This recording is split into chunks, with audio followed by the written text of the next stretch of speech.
This week, we're not talking about 80-20. No. We're talking about 70-30. I'm John Sanpetro, and on this episode of the Stamping is My Business podcast, we're going to talk about the 70-30 rule. It's a rule that you can use to make decisions and launch new products and services. We're going to take a look at an article that Business Insider published a little while back. It's an interview with Jeff Bezos, the CEO of Amazon. And in this article, Bezos explains what the 70-30 rule is and how he uses it to make decisions for Amazon and the services and features and products that Amazon provides. I think you're going to find it very interesting and very applicable to your stamping business. So what I'm going to do this week that I haven't done in the podcast before is I'm literally going to read through an article with you, and I'm actually going to put a link to this article in the podcast description and take breaks here and there while I'm reading through it to add my commentary and explain how I think it applies to you and your stamping business. The article was from Business Insider, businessinsider.com, and it's called Jeff Bezos Explains the Perfect Way to Make Risky Business Decisions. And in this article, he talks about what we're going to call the 70-30 rule. Most decisions should probably be made with somewhere around 70% of the information you wish you had, Amazon CEO Jeff Bezos said in his annual letter to shareholders. If you wait for 90%, in most cases, you're probably being slow. And this is very true. You know, this is something that I talk to my clients about all the time. A lot of my clients want more information. And, you know, oftentimes it's a quest, a futile quest for perfectionism. Bezos doesn't believe that. Bezos goes with 70%. Back to the article. Bezos was explaining how he goes about running the massive company Amazon has become, 341,000 employees, like a startup. That's a concept he calls Day One. The Day One mantra is so top of mind for him that the building he works in is named Day One. And when I moved buildings, he said, I took the name with me. One of the tenets of the Day One mentality is to make faster decisions. But it's not just about speed. Anyone can pick things fast willy-nilly.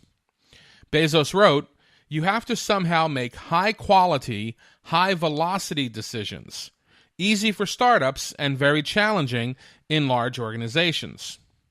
He outlined a few steps to do that. Step number 1, learn to work with just enough data, aiming for most of what you need, 70%, instead of gunning for near certainty, 90%. This is such an important step. This is such an important way of thinking. And again, I see so many stamping business owners who are not able to think this way, who are gunning for 90% or higher because they fear failure. What you have to understand is that you're going to fail. Everyone does. Every business does. No business, I should say, bats 1,000, right? Every business has failures. That's okay. You go in making the best decision you can, and you go in making those decisions in a timely fashion. How many of you have delayed releasing some new product or project or service or class or whatever because you were afraid you didn't have enough information? So what Bezos is saying in this article is aim for most of what you need to know, 70%, instead of 90% or more. Back to the article, step 2. Get comfortable with uncertainty by staying flexible after the decision is made. Many decisions are reversible two-way doors, he said. For those decisions that can easily be undone, use a lightweight process. He wrote that you can tell if it's a lightweight decision by answering the question, so what if you're wrong? And that's a really good question to ask yourself. When you're feeling hesitant, trepidatious, or just plain scared about doing something, Ask yourself, what's the worst that can happen? What happens if this is a bad decision? You could do that for not only new products and services that you're thinking about releasing, but even for making phone calls. So many people have such a fear of making phone calls that I often ask my clients, well, what's the worst thing that's going to happen? Like, what do you see as the worst case scenario? And even if that worst case scenario, that highly unlikely worst case scenario came through, are you going to live? Are you going to make it to the next day? Of course you are.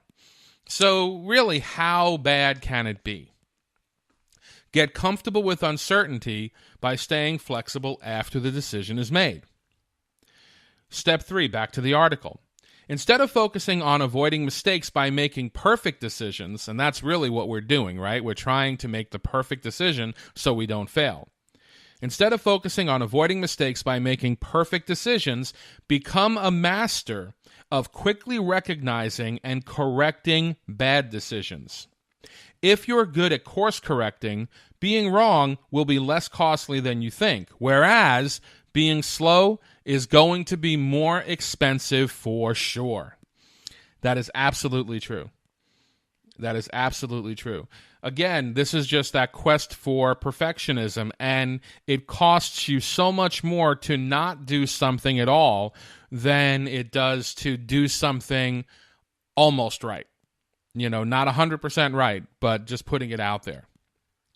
Number 4, finally, for the big decisions, those decisions that are not reversible or that have a big effect on customers or employees or partners, turn the idea of buy-in or approval on its head and go with disagree and commit. What does that mean? If you have conviction on a particular decision, even though there's no consensus, it's helpful to say, look, I know we disagree on this, but will you gamble with me on it? Disagree and commit. This is one of Amazon's core values, and it's used to decide which new products to pursue, including Alexa and the Echo. Bezos said this concept applies to bosses, including himself. If you're the boss, you should do this too. I disagree and commit all the time. We recently greenlit a particular Amazon Studios original. I told my team my view. Debatable whether it would be interesting enough, complicated to produce, the business terms aren't that good, and we have lots of other opportunities. They had a completely different opinion and wanted to go ahead. I wrote back right away with, I disagree and commit and hope it becomes the most watched thing we ever made. When you disagree and commit, it's not about holding an I told you so over other people's heads. It's a chance for people to hear an opposing point of view, but move ahead with action and everyone's full support, even if the holdouts never change their minds. In other words, you've worn me down is an awful decision-making process, Bezos said. It's slow and de-energizing. But a high-velocity decision-making environment is more fun. Again, this is so true. You are very rarely going to, and here's the thing, you don't have 300,000 employees. You don't necessarily have a board of directors that you have to take your decision to, okay? It's really just you. But even when it's just you, and sometimes even more when it's just you, you have to convince yourself, because you are not 100% on board with a new course of action. You may not be 100% on board. You may be conflicted with raising class prices or launching something new.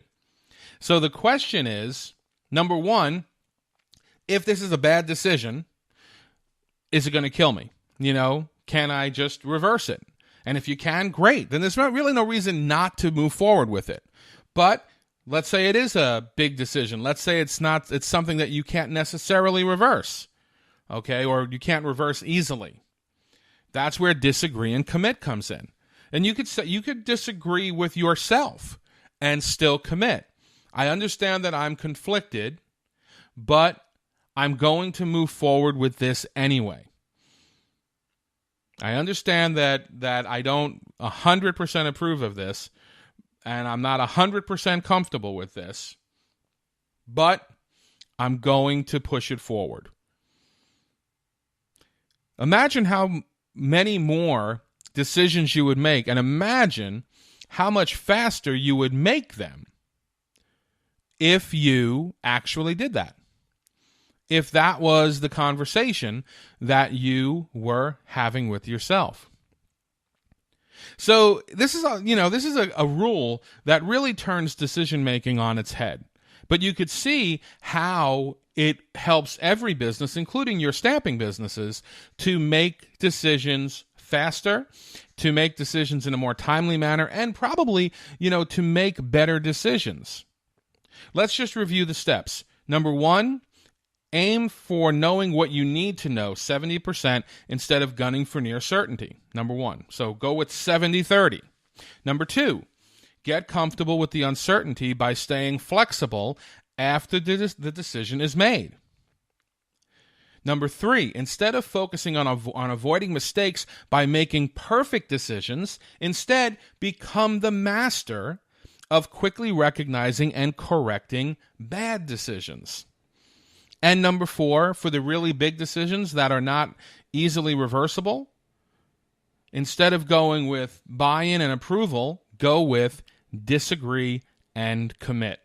Guys, if you can make this shift in the way you think about decision making and in the way that you actually act when you're in the decision making process, it will have a tremendous impact, a tremendously positive impact on your business. Think about Amazon. Think about all of the new products and services that they release. There's a reason why they are so successful, because they are first to market with a lot of different ideas and a lot of different services.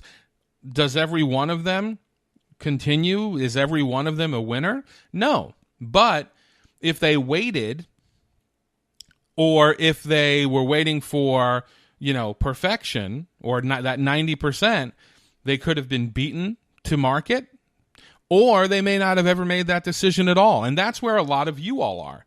Don't be there. Don't be that person. Instead, practice the 70-30 rule and watch what happens. If you enjoyed this episode of the Stamping is My Business podcast, please feel free to like it, share it, subscribe to it, and listen to more. You can find us on iTunes, Google Play, our website, stampingismybusiness.com, and on our Facebook page, facebook.com/stampingismybusiness. If you have questions or ideas for future episodes, please email them to me at john@stampingismybusiness.com. This is John San Pietro, and I'm just trying to get you paid.